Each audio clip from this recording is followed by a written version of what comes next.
Marie Sarah, has, sorry, yes. Sarah, before we go on, is AI images okay? So if you're using your own photos, putting them through AI to make them look like they're in a beautiful place, is that okay? I would say yes, I definitely do that myself. So what happens now is a lot of these AI images do get to stamped with the fact that it went through ChatGPT or something. So what will happen now, and this actually happened with me yesterday. Look, I don't even know how this happened.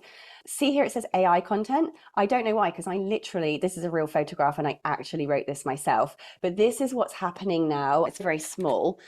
This was auto labeled by Meta. So, what I do find is when you do edit your picture with AI, it will auto tag as AI content. Don't worry about it, doesn't matter. But I will always 100% say to people, I would rather people use AI to help them create cool marketing than not use any or not do any marketing. I strongly recommend that you use that as far as possible to help you create stuff. There is a workshop on your dashboard called Social Media Marketing 2026.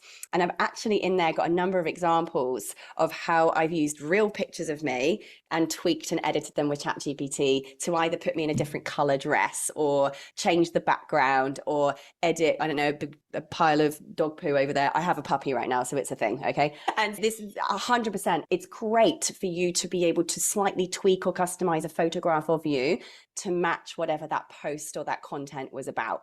Beautiful. And you can even, instead of going into Canva and mucking around in Canva, you can just upload a photograph into ChatGPT and say, please add the following title to this photo. So you don't even have to go to Canva and manually add the title yourself. We've been using it loads for that. Just chucking a picture of me in and saying, hey, ChatGPT, please turn this into a YouTube thumbnail for me using my brand colors and make sure the title says this on the top of it. And ChatGPT turns that random picture of you into your YouTube thumbnails. So yes, and yes, if you can make your life quicker and easier for yourself, me, I'm a fan. Do it.